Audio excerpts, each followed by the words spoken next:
26 April 2025 आपली हे अशी प्रोजेक्ट चालू आहे बोरगावकर ग्रुपचा. आणि आपल्याला वाटलं होतं की बा आपल्या सोसायटी समोरचे आपण काम चालू आहे, ही आपली जबाबदारी आहे. आपल्यामुळे काही चोखा काढून घ्यावं मटेरियल देताना आणताना काढताना. पण आता ह्याच्यामध्ये भलतंच काय मटेरियल मिळालेलं आहे. हे सगळे बॉल, हे शहाळे आणि हा सगळा कचरा म्हणजे काय आहे हे भूतं. आणि हे तुमचं बाटल्यांचा खच दिसेल, प्लास्टिकच्या बाटल्यांचा. हे सगळं मानवनिर्मित संकट आहे. हे सगळं माणसासाठी निर्माण केलेलं प्रचंड मोठं संकट आहे.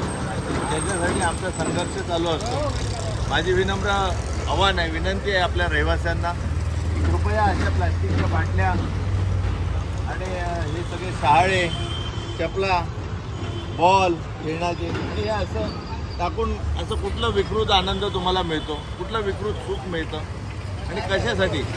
माझं जर माझ्या देशावर प्रेम असेल, मी जर भारतीय म्हणून चांगलं माझ्या देशावर प्रेम असेल तर मी असं घाण काम करणार नाही. हे सगळं माणुसकीला कलंक लागणाऱ्या गोष्टी आहेत आणि ह्या जागोजागी पाहायला मिळतात. हीच अवस्था त्या रोकडे कॉलनीच्या गटारीला आहे. माझी जनतेला पुन्हा एकदा विनम्र आव्हान आहे, आम्ही दर पावसाळ्यापूर्वी साफसफाई करताना हे वाईट अनुभव येतात पण सुधारणा होत नाही.